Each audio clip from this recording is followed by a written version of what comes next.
The morning air over my property had always carried a certain serenity. The old mill lake, nestled in a bend of the valley behind our house, reflected the pale golden sunlight as if the world itself had paused to admire it. My family had lived here for generations, tending to the land with care that only familiarity and pride could produce. The lake was more than a body of water. It was a living testament to our family's legacy. Its gentle ripples, the way the cattails swayed along the shoreline, and the occasional splash of a fish breaking the surface were all part of a rhythm that defined our lives. On that Tuesday, the stillness of the morning was shattered not by any natural disturbance, but by an email that arrived in my inbox like a jagged stone thrown into calm waters. It was from the HOA, my HOA, the very entity that claimed to safeguard the community's interests, but had increasingly become a source of tension. The subject line read, "Immediate attention required, lake access and compliance violation." My heart sank. I had always known that living in a gated community came with certain rules, but the audacity of their message was breathtaking. The email was thick with legal jargon, citing obscure bylaws that seemed to have been drafted solely to intimidate homeowners like myself. They spoke of community oversight of private water bodies and mandatory shared access for recreational purposes, as if they had the authority to dictate how I could enjoy the land that my ancestors had carefully maintained for decades. They demanded that I allow community access to the lake immediately, or face unspecified legal consequences. I leaned back in my chair, taking a deep breath. This was absurd. The lake was private property, fully documented in the deeds I had meticulously kept over the years. Tax records, maintenance logs, historical surveys, all of it confirmed my ownership. Yet here was the HOA asserting control over something that had never been under their jurisdiction. I replied with what I hoped was patience, attaching scanned copies of every relevant document. I expected the matter to be resolved with reason, but the silence that followed only hinted at the storm to come. By Wednesday, the situation escalated. Another email arrived, this time more pointed and aggressive. The HOA claimed that failure to grant access to the lake would result in enforcement action, including potential police involvement to ensure compliance. I read the words over and over, incredulous. Could they actually call 911 to seize a private lake? The thought seemed absurd, almost comical. If it weren't so threatening, it wasn't just the emails. By Thursday, I noticed strangers near the lake, people I had never seen before, walking along the shoreline with clipboards and cameras. They claimed to be assessing community resources, though no one had notified me of any survey. One of my neighbors whispered that the HOA president had a reputation for being relentless, even vindictive. She called her a Karen, a modern term for someone who wields authority arbitrarily and cruelly. Suddenly, the situation felt personal. I realized quickly that this wasn't about rules or community standards. This was about power. The HOA, or at least its president, wanted to assert dominance, to show that no one could resist their will, and they had picked the lake, the jewel of my property, as the target for their intimidation. I spent that evening poring over documents and codes, my frustration growing with each hour. The HOA's demands were illegitimate, but I needed more than instinct and anger to protect the property. That's when I stumbled upon a little-known section of Title 33 of the United States Code, which dealt with navigable waters, private property rights, and federal protection of landowners. According to this law, privately owned lakes that had never been designated navigable waters were fully protected from seizure or forced public access. Suddenly, the absurdity of the HOA's threats was transformed into a tangible advantage. The discovery felt like finding a hidden weapon. For years, the HOA had assumed its authority was absolute within the neighborhood. They had no idea that federal law could override their claims, that one carefully read statute could dismantle their power entirely. I realized that knowledge was now my strongest ally, but I also knew that having a legal advantage on paper wasn't enough. I had to prepare for confrontation, for the moment when the HOA would inevitably act on their threats. That night, I reviewed old photographs of the lake my grandfather teaching me to fish, summer afternoons spent swimming with friends, winter mornings skating across the frozen surface. Each image was a testament to ownership, a record of use, and a quiet declaration that this lake belonged to my family,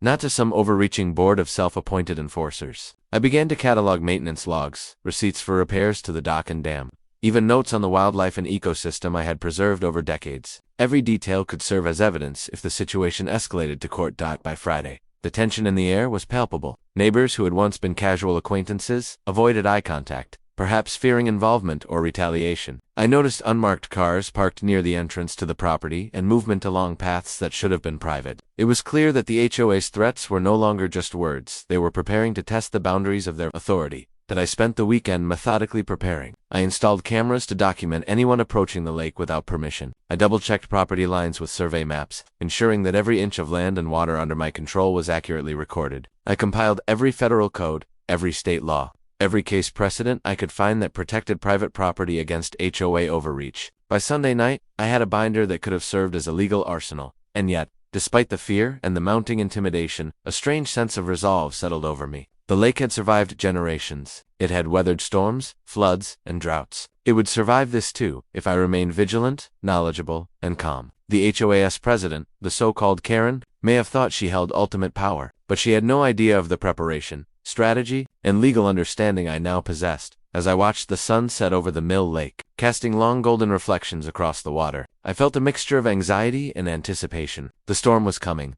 I knew that, but I was ready. The calm before it was only a pausa, quiet before the clash between overreach and rightful ownership, between intimidation and the unyielding shield of the law. My family's legacy, my lake, and my peace of mind were at stake, and I would not let them be taken. By the middle of the week, it was clear the HOA Karen wasn't going to back down. What had started as a series of aggressive emails escalated into a full-blown campaign of intimidation. Their latest message, ominously titled, "Final Notice. Lake Access Compliance Required," landed in my inbox on Wednesday morning. As I read it, my chest tightened. The letter was formal in appearance but venomous in tone, warning that my failure to allow community access to the lake would result in enforcement action, including police involvement, property seizure, and potential legal consequences. I reread the email several times, incredulous. They were seriously claiming that they could call 911 to seize a privately owned lake. The thought was absurd, yet somehow threatening. I could almost hear the HOA president's smug voice, imagining herself wielding ultimate authority over my property. This was no longer about rules, it was about asserting dominance. A power play in which they assumed I would cower. The absurdity of their threats didn't diminish the danger. I knew that HOAs could, in rare cases,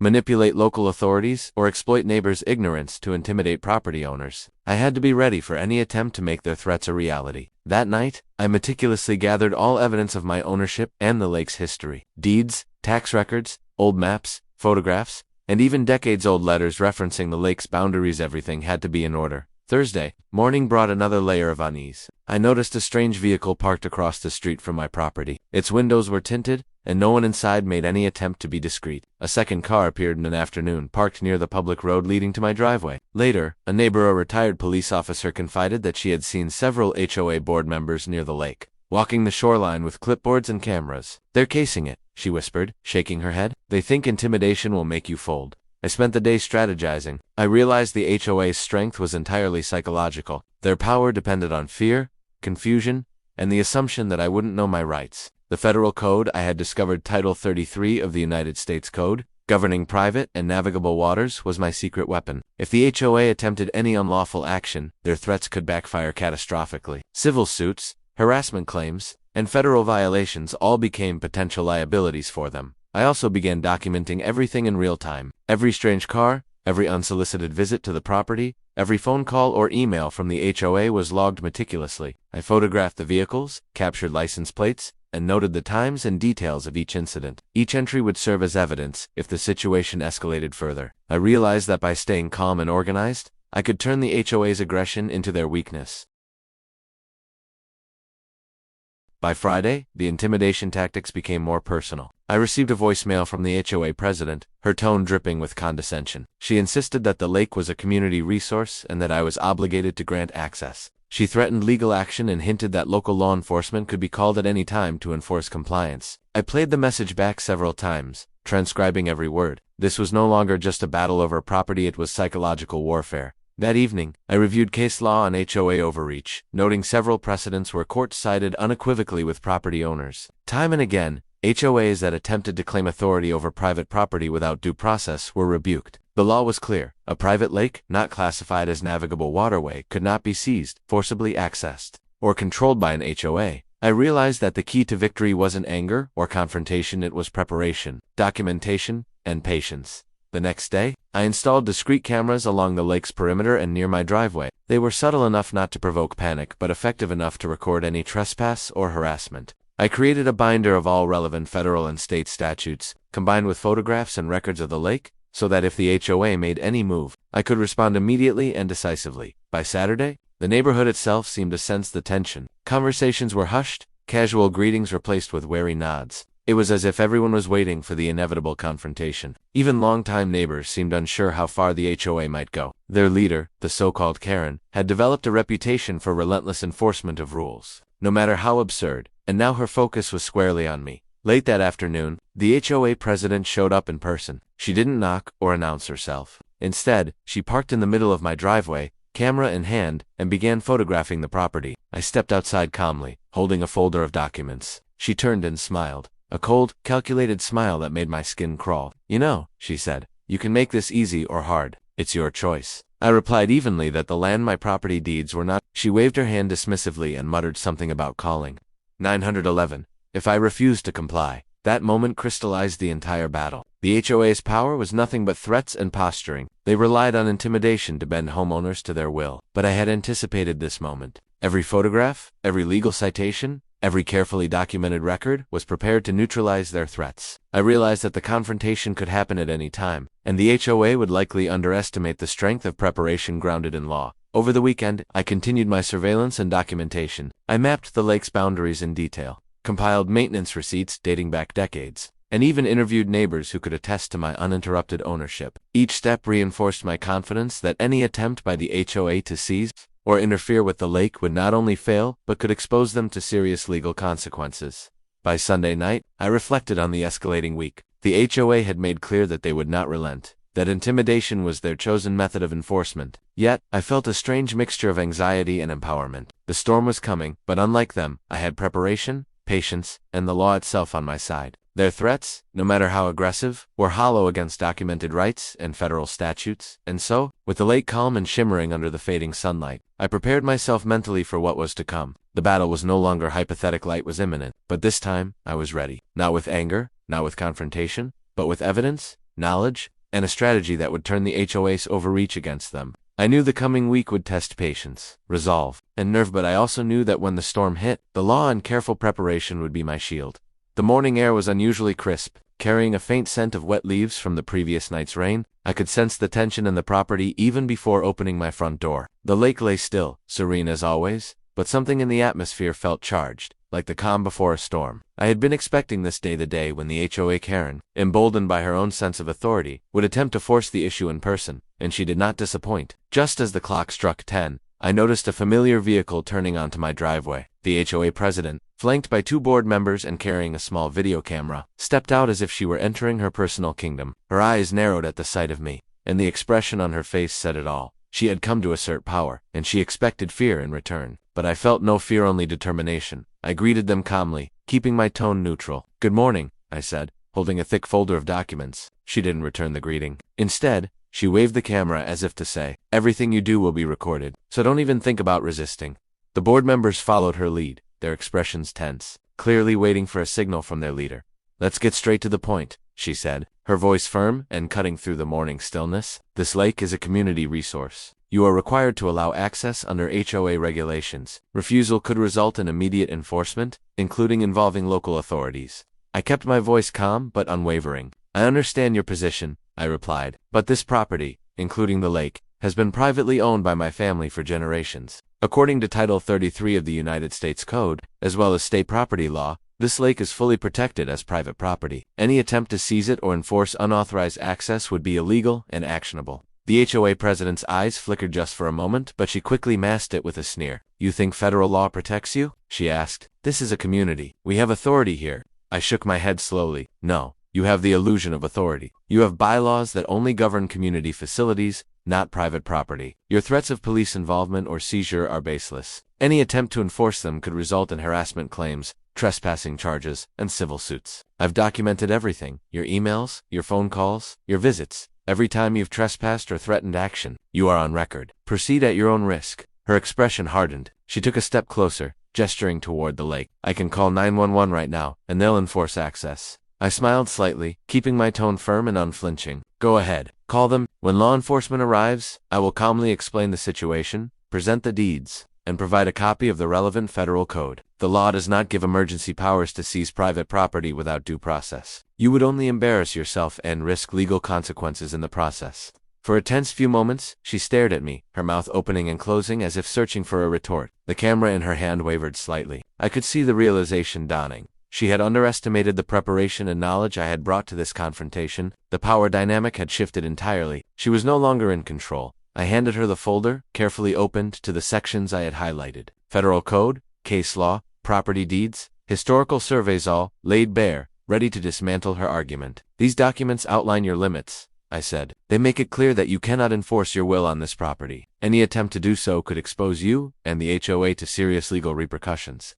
The board members shifted uneasily, glancing at one another. They had been relying entirely on the president to lead, and now their confidence wavered. One of them whispered, clearly unsure whether to intervene or retreat. The HOA Karen, however, was stubborn. Her pride and sense of authority refused to let her back down. She made a final, desperate attempt. "You can make this easier on yourself," she said, her voice now tinged with frustration. "Just agree to some community access. No one has to know. It's better for everyone." I kept my posture relaxed but firm. No, my answer remains the same. Private property rights are not negotiable. I am willing to engage with the community on appropriate terms, but not at the expense of violating federal law or my family's property rights.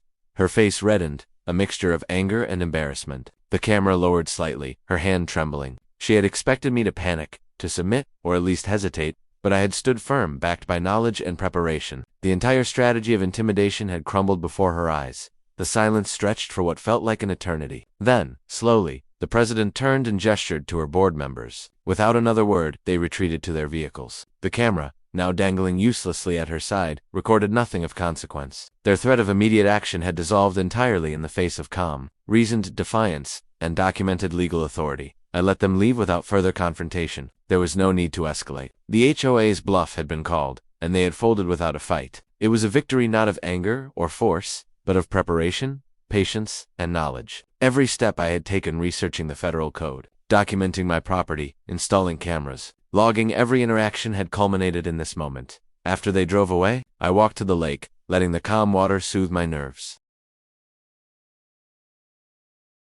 The tension that had gripped the property for weeks began to lift, replaced by a sense of quiet triumph. The HOA Karen had arrived, expecting fear and submission, but instead she encountered resilience and preparation. The lake was safe at least for now, shielded by the law and my meticulous readiness. In the following days, I continued to monitor the property, ensuring that the HOA would not attempt a repeat of their aggression. Their email threats ceased, and no more strange vehicles appeared. The neighborhood slowly returned to its usual rhythms, though I remained vigilant. This confrontation had been a reminder of the audacity some HOAs wield, but also a demonstration of how preparation, knowledge, and calm resolve could neutralize even the most aggressive adversary. Standing by the lake's edge that evening, watching the sun cast golden patterns across the water, I felt a deep sense of relief. The showdown had been tense, intimidating, and emotionally draining, but it had ended in clarity. The law protected me, the HOA could not intimidate me, and my family's legacy remained intact. One confrontation had cemented a crucial truth: the greatest power is not in threats or intimidation, but in knowledge, patience, and steadfast resolve.